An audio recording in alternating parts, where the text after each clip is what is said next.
Radhe Krishna. Happy மார்கழி. மார்கழி டே 10 திருப்பாவை பாசனம் 10 ஸ்ரீமன் நாராயணனே. So இந்த பாஷத்தை என்ன சொல்கிறான்னா, நூல் மெல்ல முறைப்படி கடைப்பிடித்து இந்த கிருஷ்ணானுபவம் அப்படின்ற சொர்க்கத்தை அடைந்த அந்த ஒரு பெண்ணை எழுப்புகிற ஆண்டாள் இந்த பாஷத்தில். நீ இன்னுமா ஒரு மறுமொழி எதுவுமே பேசாமல் இருக்க?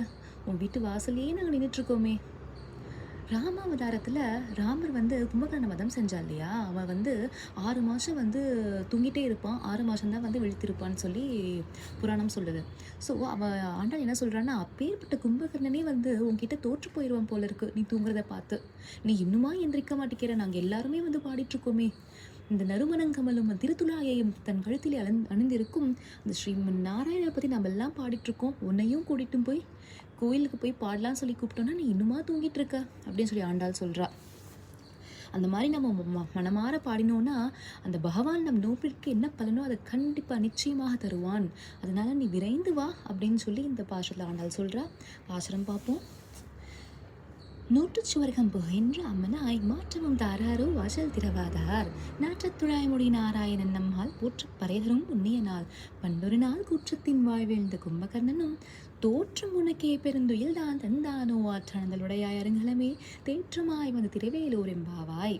அர்த்தம்: திருமாலின் திருநோன்பு நோற்று அந்த இன்ப ஸ்வர்க்கத்தில் தன் இதயத்தில் ஸ்ரீ கண்ணனையே நிலைநிறுத்தி அதில் மூழ்கி பரவசமாய் திகழும் ஸ்ரீ திருவள்ளூர் மங்கையே, எம் ஆரோயிர் தோழியே, வாசற்கித கதவை திறவாத நீ ஒரு மறுமொழியும் சொல்ல மாட்டாயோ? நறுமணங்கமலும் திருத்துழாயை அணிந்திருக்கும் ஸ்ரீமன் நாராயணன் நாமாக போற்றி நாமனக்கு துதித்து வணங்கிட நோப்புக்கு வேண்டிய பறையை தரக்கூடிய அருளக்கூடிய புண்ணியமூர்த்தியாவானவன்.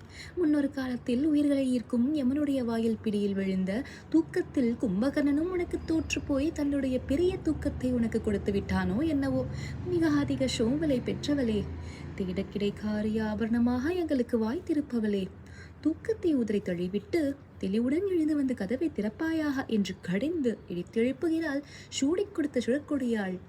அதாவது, உலகப்பற்றில் ஆசையில் அமிழ்ந்தவர்கள் பரமனின் அருளை காண இயலாது. தெளிவான அழைகளற்ற நிலைத்த ஸ்படிக ஜலத்தில் தன் உருவை காணுதல் போல மனதை ஒருமுகப்படுத்தி ஸ்திரப்படுத்தி தியானித்தால் மட்டுமே ஸ்ரீமன் நாராயணன் திருவருளை பெறலாம், பேரின்பம் பெறலாம் என்று கூறுகிறாள் கோதையாள் இந்த பாசுரத்தில். நமக்கு பறை தரும் நாராயணனே போற்றி போற்றி. ஆண்டாள் திருவடிகளே சரணம்.